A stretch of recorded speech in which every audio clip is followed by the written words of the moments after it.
billahi minash shaitanir rajim. Bismillahir rahmanir rahim. My name is Abdullah Naveed Gondal. My registration number is SP21 BSc 032. So today my topic is Sir Syed Ahmed Khan and his educational contributions. سب سے پہلے ہم بات کریں گے about sir Syed Ahmed Khan. تو سر سید احمد خان صاحب پیدا ہوئے 1817 in Delhi. He was from a wealthy and respected family. He received very high education. He was skilled in Persian, Arabic, mathematics and medicine. انہوں نے وہ کافی عرصہ ایز اے جج بھی رہے اپنی زندگی میں during the war of independence in 1857. He work very hard to improve relationship between British and Muslim. ان کی پوری زندگی میں انہوں نے کوشش کی کہ مسلمان جو ہیں وہ برٹش ایجوکیشن والے سسٹم کو اڈاپٹ کریں اور وہ ان کی تعلیم حاصل کریں. 1864 میں وہ علی گڑھ ٹرانسفر ہوئے اور 1876 میں he retired and he died on 27 March 1898. یہ ان کی تھی ایک بریف لائف کے بارے میں ایک چھوٹا سا معائنہ ہم نے کیا. اب ہم بات کریں گے ہز بلیف اباؤٹ مسلمس. تو وہ بیسیکلی وہ یہ دیکھ رہے تھے کہ مسلمان جو ہیں وہ ٹریٹ ہو جائے سیکنڈ کلاس سٹیزن. مسلم کمیونٹی جو ہے وہ بالکل برٹش رول کو ایکسیپٹ نہیں کر رہی تھی, ان کے ایجوکیشن سسٹم کو ایکسیپٹ نہیں کر رہی, جس کی وجہ سے وہ بالکل جو ہے نا نیچے, ان کی مسلم کمیونٹی بالکل نیچے گرتی جا رہی تھی. وہ چاہتے تھے کہ مسلمان جو ہیں وہ برٹش ایجوکیشن سسٹم کو اڈاپٹ کریں, ان کے سسٹم میں انٹر ہوں تاکہ وہ جو ہیں تعلیم حاصل کر کے ایجوکیشن برٹش والی ایجوکیشن حاصل کر کے اور جو ہے گورنمنٹ میں آگے نوکریاں وغیرہ حاصل کر سکیں. تو why he encourages western education. تو کچھ وجوہات ہیں جن کی وجہ سے انہوں نے اپنی اس مہم کو بہت تیزی سے آگے بڑھانا شروع کیا. ان میں سے کچھ وجوہات یہ ہیں کہ ہندوز جو ہیں وہ انہوں نے جب دیکھا کہ ہم برٹش ایجوکیشن سسٹم کو اڈاپٹ کریں گے تو ہم آگے جائیں گے, تو انہوں نے اس کو اڈاپٹ کرنا شروع کر دیا. انہوں نے ہندوز نے جو ہے وہ برٹش اسکولز, کالجز اور یونیورسٹیز میں داخلے لینا شروع کر دیے.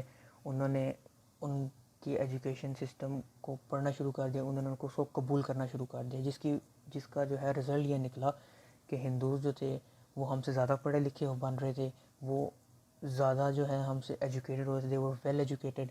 ٹھیک ہے, اسی طرح آپ جیسے کہ دیکھتے ہیں 1871 میں 711 ہندوز جو تھے وہ ایز اے گورنمنٹ امپلائی کام کر رہے تھے, جبکہ صرف 92 مسلمس جو تھے وہ ایز اے امپلائی تھے ان گورنمنٹ. تو اب ہم بات کرتے ہیں steps of his educational reforms کے انہوں نے کیسے جو ہے اسٹیپس لینے شروع کیے. تو سب سے پہلے انہوں نے تبین الکلام ایک انہوں نے آرٹیکل لکھا جس میں انہوں نے بتایا کہ مسلمس اور کرسچینٹی میں اتنا فرق نہیں. کرسچینٹی جو کہ برٹشرز کا دین تھا, اس میں انہوں نے بتایا کہ کہ اسلام میں اور کرسچینٹی میں کوئی خاص فرق نہیں ہے, ہمیں ان کو ایکسیپٹ کرنا چاہیے. اس کے کچھ ہی عرصے کے بعد انہوں نے ایک جرنل لکھا تہذیب الاخلاق. ٹھیک ہے, جس جرنل میں انہوں نے جو ہے باقی جو مسلمان تھے جو ان کی اس رائے سے جو ہے متفق تھے کہ ہمیں ایجوکیشن سسٹم کو اس برٹش ایجوکیشن سسٹم کو اڈاپٹ کرنا چاہیے, وہ اس جرنل لکھنے کے بعد ان کے ساتھ آئے. 1859 میں ان کا یہ فرسٹ اسٹیپ تھا کہ انہوں نے 1859 میں سر سید احمد خان صاحب نے ایک مراد آباد میں ایک اسکول کھولا. یہ دونوں تہذیب الاخلاق جرنل لکھنے کے بعد جو ہیں کافی علماء سر سید احمد خان کے اگینسٹ بھی ہوئے تھے, لیکن جو ہے وہ رکے نہیں اور انہوں نے 1859 میں ایک اسکول کھولا مراد آباد میں. اس کے بعد انہوں نے 1863 میں he founded a scientific society at Ghazipur. جس سائنٹیفک سوسائٹی کا کام یہ تھا کہ وہ جو اس وقت کی سائنٹیفک جو ہے انوینشنس تھی, یا آپ کہہ سکتے ہیں کہ سائنٹیفک رائٹنگس تھیں, وہ اس وقت مارکیٹ میں جو تھی عربک, پرشین یا انگلش میں اویلیبل تھی, جو کہ مسلمانوں کو ریڈ کرنی بالکل بھی نہیں آئی. تو اس لیے اس سوسائٹی کا یہ کام تھا کہ اس سوسائٹی نے 1863 میں جب ڈیولپ ہوئی اس نے یہ ساری سائنٹیفکس رائٹنگز اور یہ سب کچھ انہوں نے اس کو اردو میں کنورٹ کیا تاکہ وہ اس کو مسلمان بھی اس سے نالج حاصل کر سکیں. 1864 میں انہوں نے غازی پور میں ایک اور اسکول کھولا اور اس کے کچھ عرصے بعد ان کی ٹرانسفر علی گڑھ ہو گئی. علی گڑھ جاتے ساتھ انہوں نے 2 سال بعد ایک جرنل علی گڑھ میں شروع کیا جس کا نام تھا علی گڑھ انسٹیٹیوٹ گیزٹ.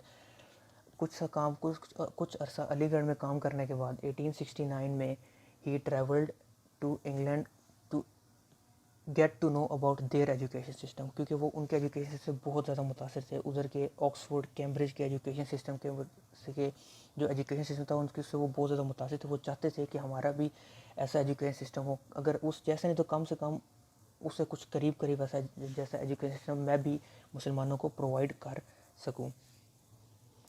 تو 1869 میں انہوں نے ٹریول کیا، ٹھیک ہے، اس کچھ عرصہ انہوں نے وہاں پر گزارا، اور کچھ سال وہاں گزارنے کے بعد جب وہ واپس آئے تو انہوں نے ایک کمیٹی سیٹ اپ کی جس نے آل اوور دا کنٹری جو ہے اس نے فنڈ ریز کیے، اور جو ہے ایک انہوں نے فنڈ ریز اس لیے کیے تاکہ وہ ایک مسلم سکول بنا سکیں۔ تو 24 میں یعنی کہ 24 میں 1875 کو انہوں نے ایک محمدن اینگلو اورینٹل سکول کھولا۔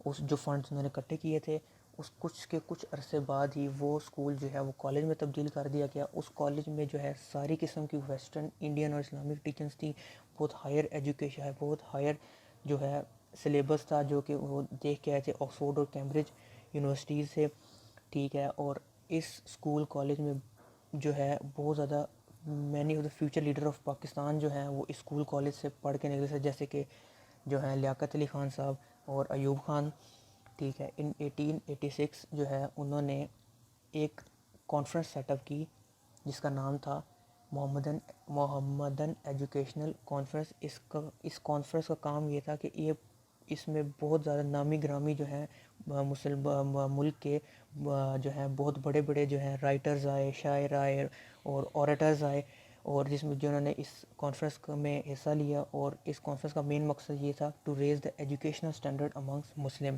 ٹھیک ہے، کورس کو بہتر کیا جائے، اور اس کا جو کیا کہتے ہیں محمدن اینگلو اورینٹل کالج تھا اس کا جو اسٹیٹس تھا اس کو انکریز کیا جائے، ٹھیک ہے۔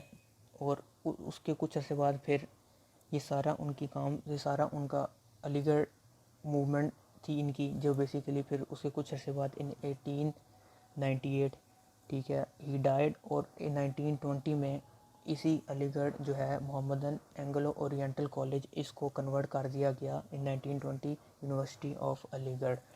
تو یہ تھا ایک بریف جو ہے جسے آپ کہہ سکتے ہیں ایک presentation about sir Syed Ahmed Khan, اور انہوں نے کیسے اپنی ایجوکیشن سسٹم پروموٹ کیا between Muslim. So thank you for watching, God bless you, اللہ حافظ۔